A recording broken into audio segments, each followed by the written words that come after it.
Hi friends, thanks for sticking around as I meticulously worked through the rest of this project. This is part 2 of my Birth by Sleep world ranking, so go check out part 1 if you missed it, and maybe even my videos on the 1 and 2 worlds so you have a good sense of where I stand on all this stuff. Quick recap though, part 1 covered my picks for numbers 12 through 7, that is Mysterious Tower, Mirage Arena, Olympus Coliseum, Land of Departure, Disney Town, and Keyblade Graveyard in that order. Before we jump in, allow me to do a quick and arguably dirty self-promo shotlock on you in which I ask you, if you are so inclined and in the position to do so, consider pledging to my Patreon if you enjoy my work. YouTube is merciless and I do my best to put a lot of time and love into these projects, so generous benefactors go a long way in offsetting the senseless cruelty of the algorithm.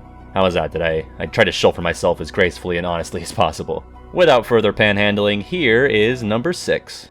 Check this out!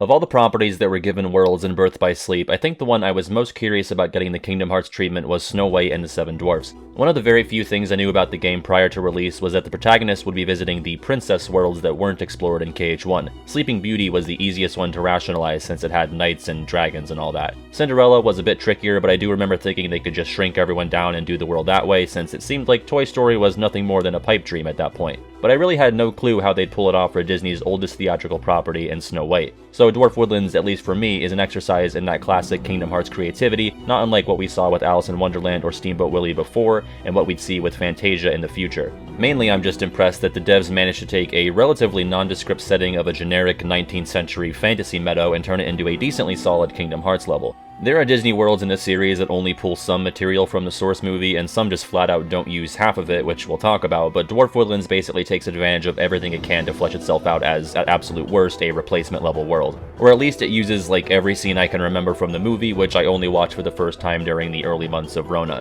So, to my knowledge, they squeeze the whole ass movie into this world. You've got the cottage, you got the meadow, the dwarf diamond mines, the queen's creepy castle, the evil trees. Like, if there's something in the movie that wasn't used, I've completely forgotten about it. The whole evil tree segment especially sticks out to me because the sequence is like, I don't know, 90 seconds long in the movie, if that, and it's repurposed perfectly for this little escort mission as Ven partway through his visit. And the Unverse boss battle based on that, the Mad Treant, is another really natural fit for the world. On the topic of bosses, I actually really like the Magic Mirror boss as well. I think it's another creative workaround to avoid having to build a fight around the evil queen, which is at best like Maleficent Light, and at worst you beating the shit out of an old hag as she tries to pelt you with rotten apples.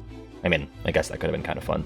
But I doubt many people expected to be fighting the face of the Magic Mirror when they landed in Dwarf Woodlands, because really, why would you? It's not a super difficult or fast-paced fight, but it's fittingly filled with a bunch of parlor tricks and illusions, and basically serves as proof that you can make a boss fight out of anything. Only downside is that you have to fight it twice, so it loses a bit of its luster the second time around. I think one of my favorite visits to a Disney World in this game is Terra's to Dwarf Woodlands, which basically just has him serving as a substitute for the Huntsman. There aren't a ton of occasions where you can just pluck a character out of a movie and supplant them with one of the original KH protagonists, but it was perfectly done here, highlighting Terra's propensity to, you know, maybe be manipulated into seeming a bit darker and edgier than he might otherwise be without any undue influence. Terra's visits also tend to have him talking with and even cooperating with the world's villains, which paves the way for some interactions and dynamics that you don't typically see in a game with Sora as the playable character. And for what it's worth, Terra usually wises up and turns on the bad guy in the end, and this world is no exception. It's also really cool that Terra is actually able to use the mirror to tell him about something that's independent of Dwarf Woodlands, aka the whereabouts of Master Xehanort. It's nothing huge, but if you've watched my discussions on the worlds in 1 and 2, Disney Worlds always get points from me when they can integrate even ever so slightly with overarching KH plot elements. I have to say, I think Aqua's trip here is potentially the worst of any individual visit in the game, as it's literally just a straight line from the cottage to the Magic Mirror boss fight. Not even a staple BBS forced unversed battle is thrown in at any point to shake things up. On top of that, the mirror is a repeat boss fight, having already been played as Terra. At the very least, I guess this encounter is a bit more thematically relevant in hindsight, given Aqua's experience in A Fragmentary Passage. This is also the visit that has us witness the creepy kiss between horizontal piece of white bread Snow White and the blandest of the blandmen, capital T the, capital P Prince, who is rightfully not given the dignity of an actual name in the confines of the movie or this game. The scene does at least have an admittedly cute flashback that Aqua has of Ven, who also spends much of his time being asleep and in need of rescue.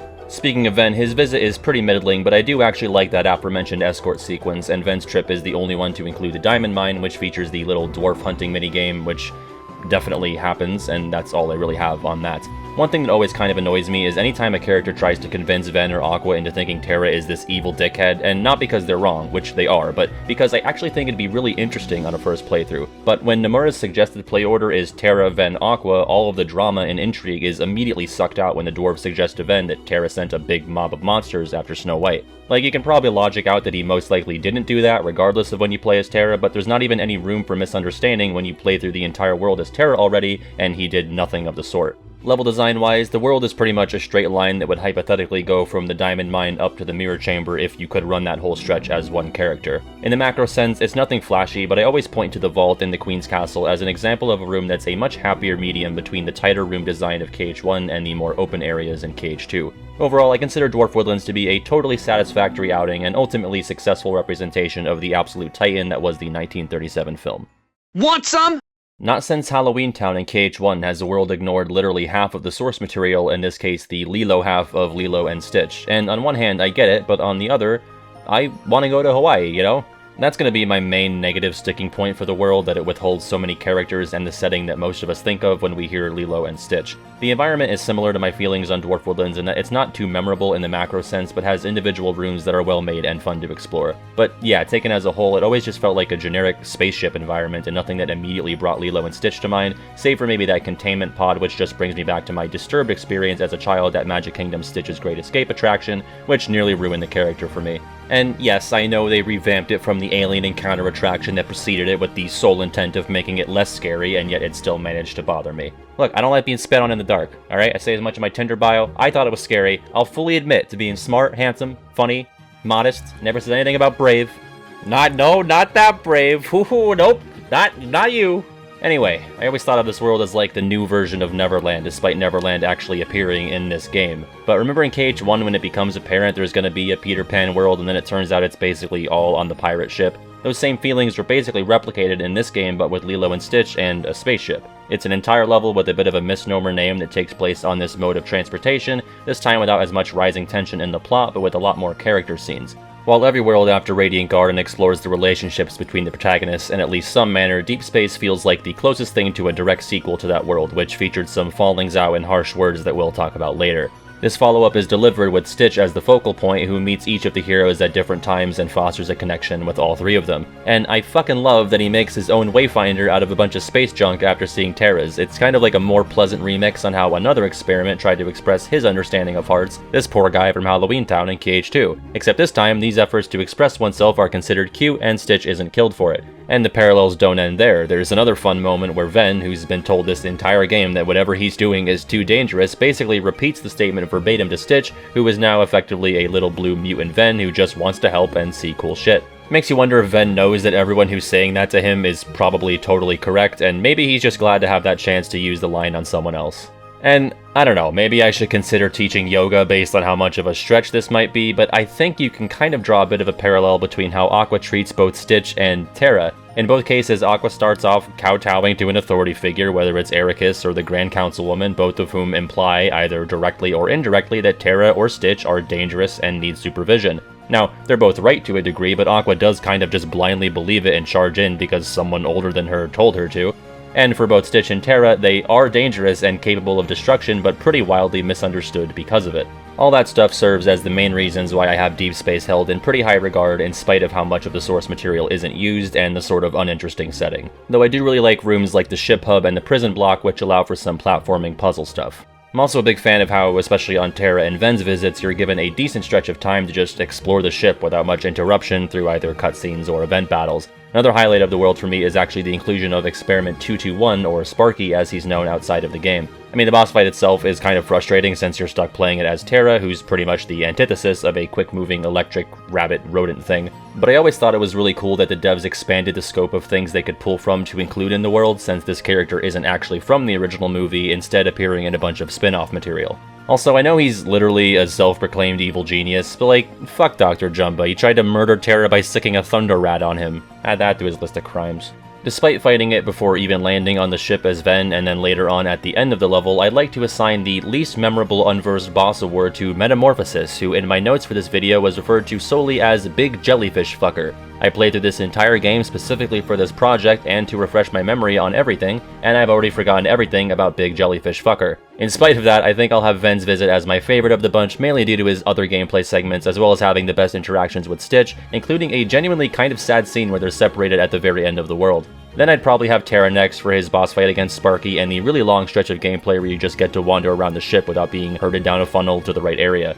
Last will be Aqua, who does have a pretty fun fight against Gantu, but spends most of the world being a lapdog for the feds, and she also has this bad and mandatory segment on the ship exterior with the Keyblade glider. Lilo and Stitch was like one of my favorite Disney movies growing up alongside The Lion King, and while I can't say this was a great representation of it considering it's missing the real heart of the movie, it does make me hopeful that maybe they'll return to some of these characters in a meaningful way someday, including a reunion with the Wayfinders and Stitch. Like, I don't expect Sora's ever gonna actually take Kairi to Neverland, but maybe someday we can at least tie up these loose ends.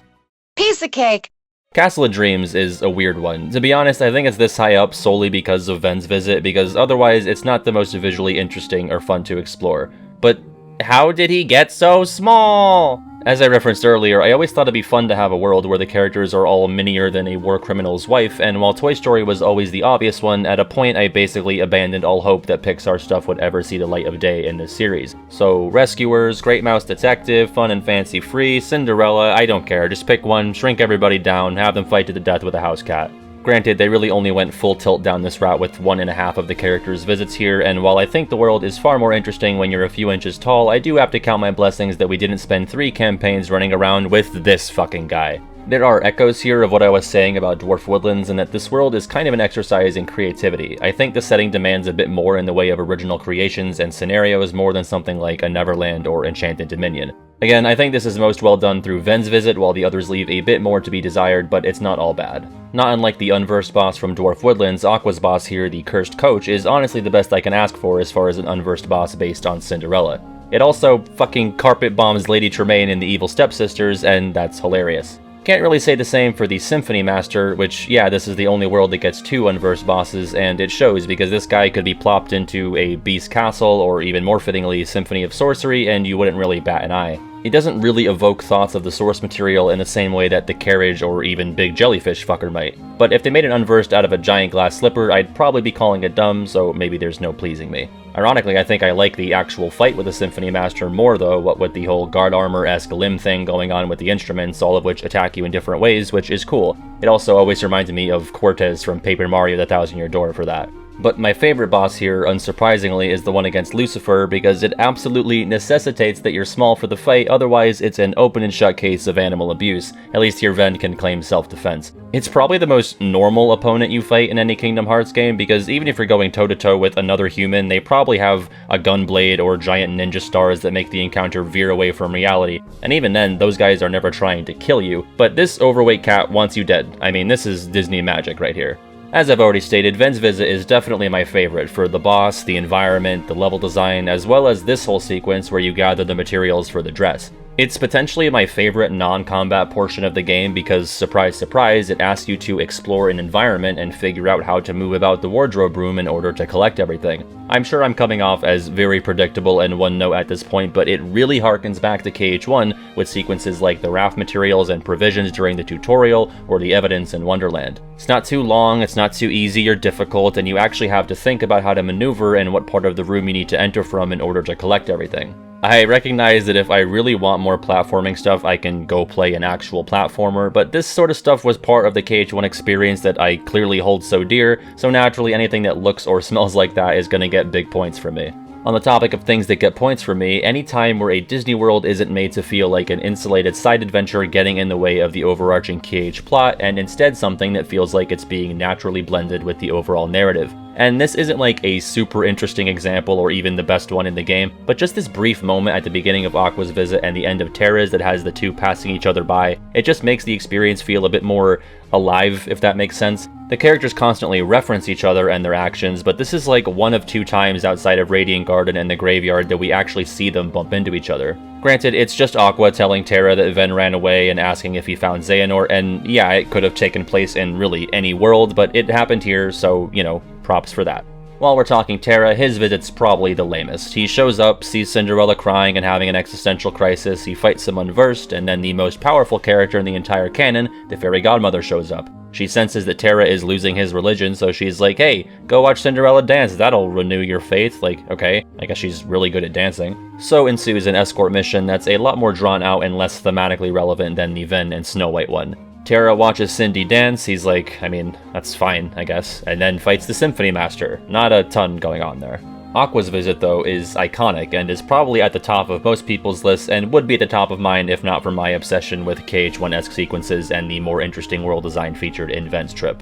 I mean, what an absolute cavalcade of moments provided in this trip. The infamous and murderous I better pay Lady Tremaine a visit line, growing from small to big right in the middle of the slipper scene and then completely eating shit, watching 3 women be burned alive, slapping Cinderella's ass, etc., etc. While Terra and Ven's first worlds are Enchanted Dominion and Dwarf Woodlands respectively, neither of them are really cemented in my mind as like the Terra or Ven worlds, but Aqua really makes her mark on the Castle of Dreams, probably by virtue of having the most to do here, even though that does include a mercifully short escort mission with this fucking guy.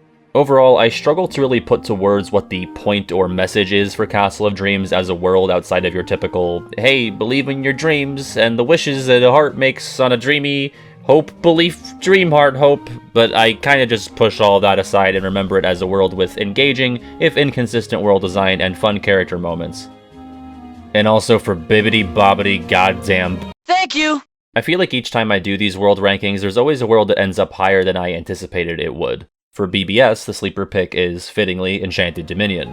In this case, I think the key factor here for me is the atmosphere. In a past video, I called it relatively plain, but this is mostly with regards to the actual layout of the world. This is the world that just screams Birth by Sleep to me, this distant adventure that was always shrouded in mystery whenever I read about it online. And when I say screams, it's probably more accurate to say whispers, because this is the loneliest Disney World in the game, with no NPCs to talk to, and basically no signs of everyday life outside of, like, a flourishing goon society in Maleficent's castle. And speaking of whispers, the field theme here called the Silent Forest also goes a really long way in imparting this air of oppression and darkness, a world that's as close as you're gonna get to a sleeping world without actually calling it one.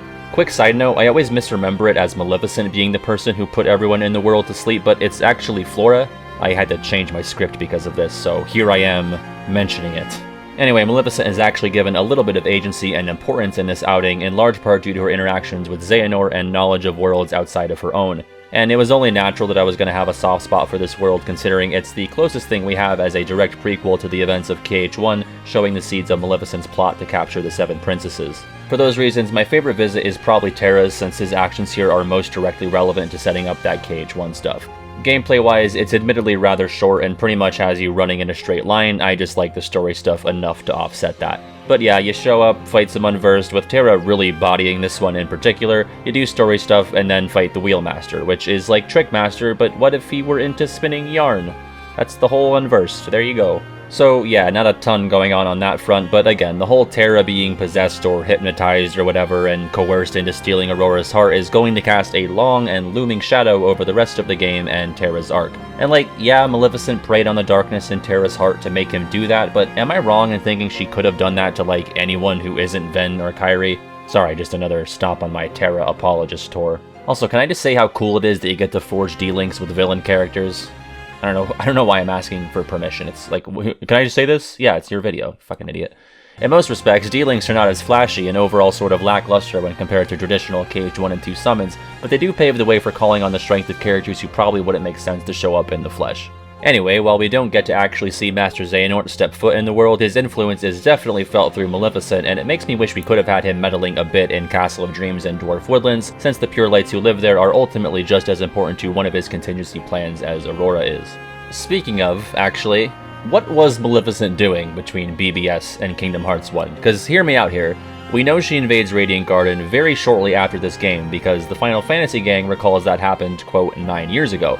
And if Pete was mainly the one recruiting the other Disney bad guys and building up the Heartless Army, what exactly the fuck was she up to in the interim? You'd have to assume that she had Aurora in her clutches not long after this game, and then, what, she spent 9 years trying to get her hands on Cinderella? Because Alice and Jasmine are captured during KH1, and depending on how you do that first set of worlds, you can see Snow White get captured instead of Alice, which leads me to believe she's kidnapped right around the same time. And then you have Beast show up during Hollow Bastion, and unless he spent years swimming through outer space, Belle had to have been captured pretty recently too, so What gives, Maleficent? Why did capturing 7 princesses take you almost as long as it takes me to write a script?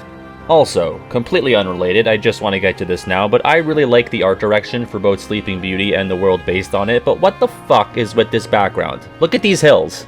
They didn't finish those hills. This ends the portion of the script about Enchanted Dominion's hills. Aqua's visit is my second favorite here, and she has one of my favorite world openings where she sees Aurora's heart flying through the sky after it was released by Ven. And even though I played through the campaigns in the conventional order, I completely forgot that's what this was, so it's a nice little piece of continuity there. She then runs in on Maleficent arguing with Ven, who just totally bodied her like a few hours out from leaving home for the first time, so chalk that up as another point in the Maleficent sucks column. And yeah, Ven's actually way stronger than he's shown to be here, but we and he didn't know that at the time. Aqua then gets thrown in the dungeon and meets Blandman number 2, who at least has a name and can hold his own in a fight, but can you name, like, one other thing about him? The answer is no. I actually do like the sequence where he joins your party during the castle escape with the team moves. BBS is pretty consistently lonely and very rarely has anyone team up with you for more than one screen, so it's a nice change of pace and probably the longest amount of time that you're not traveling by yourself. This culminates in a battle with Dragon Maleficent, which she can apparently turn into whenever she wants, and not only upon being stabbed in the heart. So maybe consider doing that a little earlier during this old dog and pony show, this little old DPS. Chalk up another point. This fight's pretty cool though. I like how Maleficent remembers that dragons have wings and makes use of them. I also like how you can, what's that thing Phil always used to say back when he talked? Climb up onto the dragon's dorsum. Maleficent also says the H word before this fight, and that's fucking metal. Ven's is my least favorite visit, but it's still pretty solid. He shows up and gets called out by the fairies for creeping on Aurora and says that he's never seen anyone so beautiful, which is bullshit because he was looking at Grumpy like half an hour ago. There's also a cool moment here where Fauna says she thinks Ven has a pure heart just like Aurora, which had not yet been made explicitly clear at this point in the story, so she's actually dropping a huge truth bomb on us here. Ven decides to go to the Forbidden Mountain to free Aurora's heart and then has the audacity to scold the goons for sleeping on the job. Ven. Telling people not to sleep. He then gets to experience a somewhat frustrating but unique room by this game's standards, the Hall, which features these swirly teleportals. I talked about it in my room rankings video, but this is a room that I don't really like, but I do respect. After that is a scene that I never really understood, in which Ven frees Aurora's heart and then for some reason sees a flashback of these two saltines without the salt. One of my least favorite Kingdom Hearts things is seeing flashbacks of events that none of the KH original characters were around to witness, like this, or the infamous Flynn diaries from the grid. And it wouldn't be so bad if it made literally any sense why Ven was seeing this, and do we really even lose anything from not seeing it? In the text-bubbled words of the duck, not really. The visit is capped off with a fight against Plain Maleficent, another collaborative effort, this time with the fairies. Points for the denizens of this world actually helping out. Like, where is the dwarfs' excuse for not grabbing their pickaxes and following Aqua to the Queen's castle to enact swift and short-statured justice? Oh well, maybe in the finaler mix. There we go.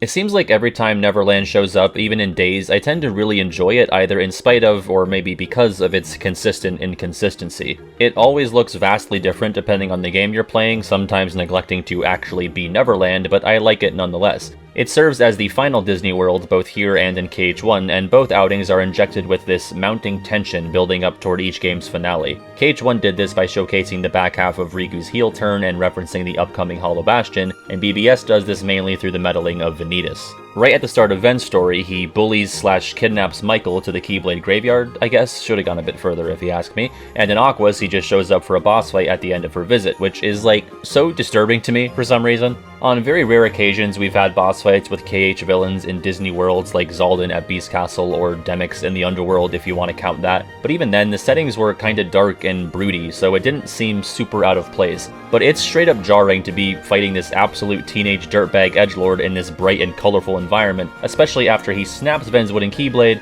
which earns him a well-deserved "you freak" from Aqua. I think hers is probably my favorite visit, mostly for that whole sequence at the end, but for a few other reasons too. She's arguably got the most fun portions of the map to explore, having access to both the entire Rainbow Falls area and Mermaid's Lagoon, which are some of the best pieces of level design in the game for me, on account of there being, you know, stuff to do there. The whole setup for her visit is fun too, where she begrudgingly accepts the role as treasure hunt leader lest she disappoint these two furry kids. Look at this genuine distress. Also, in reverse of incredibly sexist Phil, Peter Pan gets a really good edit here. Like, he's so notoriously a shithead, and he doesn't even come off that bad here. Like, he even insinuates that there were never any anti-women policies in the Lost Boys Society. He does enforce some toxic masculinity later on, but baby steps. Then, after the Rainbow Falls ascent, we have the aforementioned Vanitas battle, which is potentially my favorite ending to a Disney World in this game, despite how much he kicked my ass back in 2010. I'm also pretty fond of Terra's visit, the highlight being, obviously, and say it with me now, putting Peter Pan in his place. Not since Beast have we just pummeled on a former party member, but unlike that occasion, Peter isn't like consumed with rage or being possessed or anything. Terra just thinks he's a dick, and Peter thinks Terra's a dick, so they fight. And that's great. And listen, it's probably one of Terra's worst looks in terms of exonerating him from any malpractice throughout the game, but if anyone deserved to be smacked with a blunt keyblade, it's Pan the Man. You know, it's kind of crazy that Terra has run-ins with notorious tricksters and dark magicians like Hades, Maleficent, and the Evil Queen, but the person who was able to most effectively snow him and get him to do most of their bidding without any mind control was Captain James Goddamn Hook.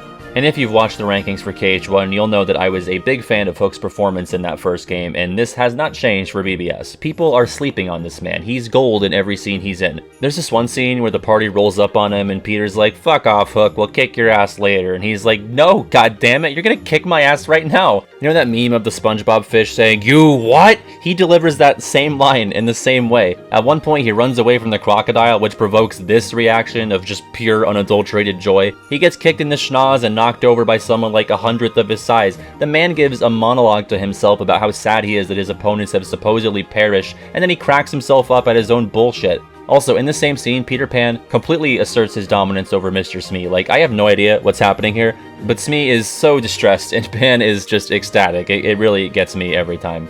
Following that whole sequence, by the way, is a fight against him on Vent's side, which maybe isn't as fun or memorable as the KH1 iteration, but it did keep the continuity of Hook freaking the fuck out when he light his pants on fire.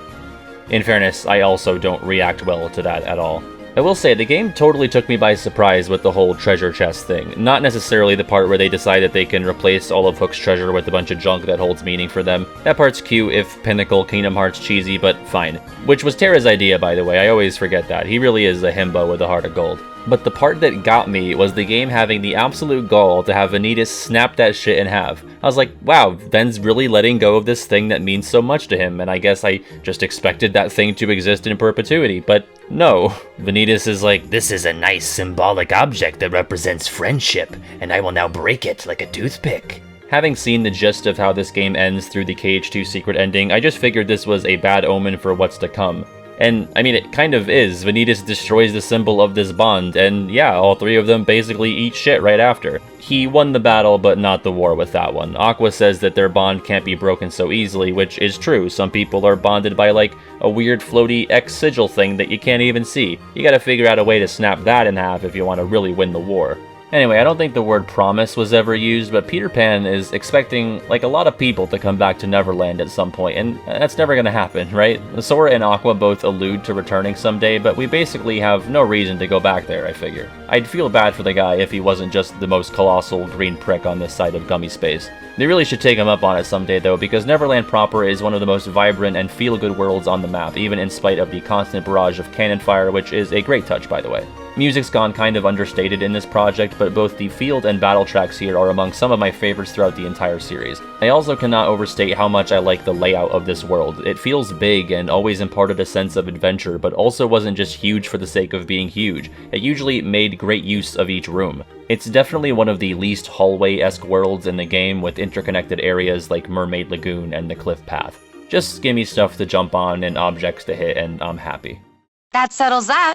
It probably doesn't come as a huge surprise to see that Radiant Garden is the top spot for Birth by Sleep, and unlike all of the other major releases, I don't think there was a ton of competition for the gold medal either. Radiant Garden is at the center of this game in like every conceivable way, plot-wise as the halfway mark of the game, literally on the world map, and emotionally as a sort of breaking point between the three protagonists. Not unlike KH2, this is the game's definitive middle, but this time around it's much more character-driven and less of a chaotic spectacle. Of course, your mileage is potentially going to vary based on how much you've come to care about the characters by this point in the game. And on the whole, I probably still find the KH2 trip more memorable and fun to play through, but I'd still venture to say that all three trips here are highlights for not just the game, but the entire series. Every other world, I found it relatively easy to pick either a best or worst visit between TVA and then fill in the rest, but there were legitimate and compelling reasons for me to favor each of the characters' visits here.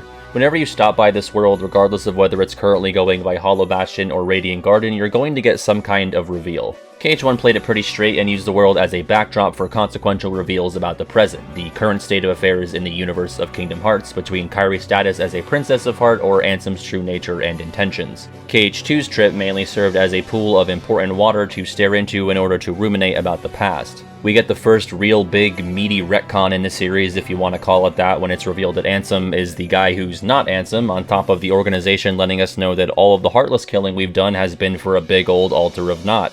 Sora and co were never always 100% on top of things in really any game, but they arguably look the most foolish and helpless by the end of their KH2 trip to the garden, which for the record has always been a good and interesting thing in my book. More so the "you've been helping the bad guys this entire time, you absolute clod," and less so the "Ansem wasn't really Ansem, but he still had to be stopped, right? Because I don't want to invalidate the whole last game." Point is, it had you looking backwards in the timeline. Now, by virtue of Birth by Sleep being set 10 years earlier than the first game, this game's Radiant Garden kind of serves as a big nexus of reveals for the series' future. Well, from a chronological perspective, that is. This world answers a handful of questions that we had, which informs us about the true nature of things we saw in past games. Obviously, from a meta perspective, that's telling us more stuff about the past. Regardless, we get so much stuff here that provides extra context for games already played, and extra theory fuel for the wars yet to come. And this stuff ranges from clear-cut moments we can point to that let us know why X can do Y, to small, almost bottle episode-esque character scenes that elucidate why certain big players are the way they are. And I won't pretend that my love for this world has absolutely nothing to do with some frankly shameless but still pretty damn well executed fan service that had my 8th grade self yelling at my PSP as I played through Ven's story while avoiding distant relatives at my grandma's Christmas Eve party. Which, yeah, for the record, this was like the only game in the series that I didn't get right around release due to not having a PSP, so it was an agonizing wait from September to December that included a strict, self-imposed ban on browsing any Kingdom Hearts GameFAQs message boards. And I'm glad I managed to weather the storm because I shit so many fan bricks when I stumbled upon all the moments this world had to offer. You know, some Kingdom Heartses are natural, some are made from the hearts of worlds or humans, but I managed to make a 4th one entirely out of the pile of fan bricks that I shat. I mean, I basically lost my mind every time someone in the organization showed up in their original form. Like, I would just commit a crime out of insanity each time it happened. I think I robbed a house when I saw Brig. Seeing Lee and Isa stroll into the town square resulted in me being banned from every Scandinavian country in addition to my local post office. Like, holy fuck. I guess I went into it sort of hoping for, but not really expecting any of it. You know, there's one card in Chain of Memories that most don't know about, and it's called The Key to Happiness, which opens up a room called Low Expectations. It's my favorite card. It's never done me wrong, not even once. Like, I had reason to suspect and even believe that we'd see the original apprentices and a young Kairi, but if there was any reason to think that Axel and Sayax would show up as their original selves, I was certainly not aware of it. I've already talked at length about the scene where Ven meets these two. Spoilers, it's number 1 on my list of favorite scenes in the series, and it's not even because it features a character who, through great appearances and less great appearances, remains my favorite in the series, but it's like a character study moment that we really don't get too often. And maybe because it like heavily supports my own life philosophy, but that's neither here nor there. Again, I did a big long discussion about this moment, so I'll try to avoid being redundant. Pluck it out of the world and Radiant Garden is still probably my favorite in the game, but I'll admit this scene has a ton to do with it. Aqua's side has us catching up with the character who we've known for even longer, someone who's no stranger to being bullied by evil entities in her homeworld, a 4-year-old Kairi. Of the brief interactions we see between TVA and their islander counterparts in this game, I probably like Terra and Riku's the best, but that doesn't diminish the importance of this encounter as well as how fucking adorable it is. Both meetings involve the bequeathing of a Keyblade, one a bit less formal and more accidental than the other, but Aqua does give something to Kairi intentionally in the form of this vague and seemingly ultra-powerful spell which I'm dubbing Protect Daja. The implications of this simple necklace magic boop are vast and complicated, and I could talk about it at length. In fact, I already have. Also, Michael is here. If only Aqua could smell a rat when she sees one. Even though I have Terra's visit slotted in at number 3, it's also still incredibly strong and more so concerned with moving forward the overarching plot of the game as opposed to the more insulated character moments like with Ven and Aqua. The story centerpiece of Terra's trip is the phony hostage plot schemed up by Master Xehanort and Brig, the latter facing off against Terra in a fight that went a bit too far for Brig's liking. I actually quite enjoy the fight against Brig here, which serves as a call forward to the Xigbar battle in KH2, on top of essentially forcing the player to play defensively with blocking, since Terra is too damn slow to use brute force to get the job done. I mean, you can try, but it'll be much less pretty.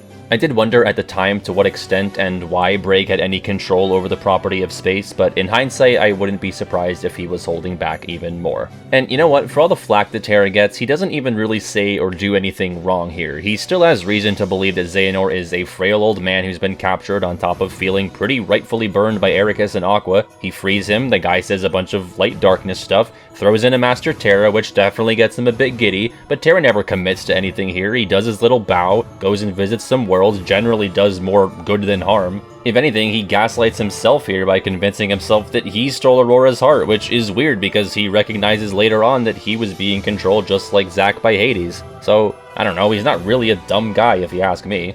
I'd be remiss not to mention the point of the world that every character shares in common besides running into Merlin and potentially offending him by repeatedly calling him your elderness, and that's the Trinity armor sequence, which admittedly is a lot cooler the first time and less cool the second and third. I guess that highlights a bit of a rock and a hard place issue with Birth by Sleep as a whole, because I think the game could have used more of these encounters, which are essentially team-building exercises. As I stated in the first part, it'd be much easier to relate to and care about these protagonists if we actually got to see more interactions between them, especially considering that all of their motivations are heavily influenced by their relationships with their friends. But as I alluded to, therein lies the problem of having to experience the same exact gameplay chunk 3 separate times, just swapping out the character you're playing as. I think I'd still rather take the monotony of repetitive sequences over what we have, which is only 3 points where all 3 heroes are together. I think the game would have ultimately been better served by this, since the aftermath of this battle is one of the more memorable scenes in the game, including the genuinely funny 2 grown-ups moment as well as a pretty upsetting lesson in communication breakdown. Again, it's all built on relationships and past that we mainly have to assume, but it's one of the best moments of insight we have into the character dynamics between the trio. Outside of the character and story stuff, I'm also a big fan of the aesthetics and world design in this iteration of Radiant Garden. I still prefer KH1 Hollow Bastion on a visual and gameplay level, but this is still a good showing from what is the most complete and undisturbed version of the garden we've seen. I think even the field track here, this time just called Radiant Garden, exudes this extra strength and majesty of a kingdom at the height of its power. KH2's iteration shows us a version that's in the process of being rebuilt, and the only area it has in common with its 11-year younger self is like Merlin's house, at least outside of cutscenes. KH3 seems to assert that this is the truest version of the world, judging by the return of the town square area. So in that regard, it's cool to finally get a pretty comprehensive look at the world that the Final Fantasy allies were forced to abandon about a decade ago. And yeah, speaking of them, I guess it's a bit of a miss that we don't get to see any of Yuffie or the artist soon to be known as Leon, but I don't really blame Nomura for not wanting to drop character designs for younger versions of 5 or 6 more characters. I think he said he excluded them because he didn't want to mess anything up timeline-wise or that there was just too much going on, but I don't know, I think it's fairly clear-cut that they'd all just be living here as kids before Maleficent's hostile takeover. I think a lot like with base KH3, he just didn't really know what to do with them outside of being like, hey, here they are, oblivious and disconnected from any of the current action. Anyway, while Radiant Garden, even at the peak of its development, still doesn't quite come off as a bustling city, it makes up for it with a handful of pretty interesting rooms like the Fountain Court and the Gardens. Not unlike Traverse or Twilight Town from the games before it, Radiant Garden is one of the least linear worlds in its game, and you can basically run through most of it in a circuit besides the Outer Gardens portion. So story and gameplay wise, I definitely prefer KH2's iteration, but I'd give the BBS version the edge when considering strictly exploration. And with that, I feel like I've truly exhausted most everything I have to say about this game that a sizable portion of my audience probably doesn't even like that much, but I hope that those of you who listen to me ramble enjoyed it. Okay, here comes the jingle, and then my face, so just, be aware of that.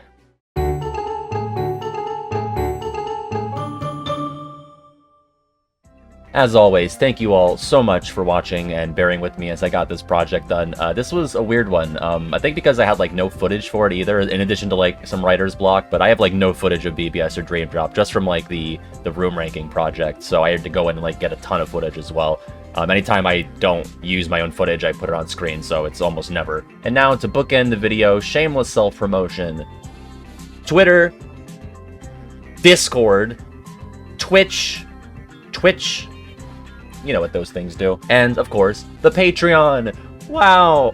If you pledge to the Patreon at the $10 level and above, you get access to exclusive regular pack content, including a time where I ranked all of my own videos, and another time where I watched back my first ever set of stand-up when I was a wee baby at age 17 back in 2014. I think it's kind of neat. I don't know, maybe you'll like it. It goes a long way in supporting the channel. I say it all the time, because it's true. I'm a truth sayer, okay? Thank you all so much. I'm gonna kick it to the outro by Nora Q Rosa, as well as my lovely patrons and Twitch supporters, and some fan art. Enjoy, and I'll see you next time. Bye-bye.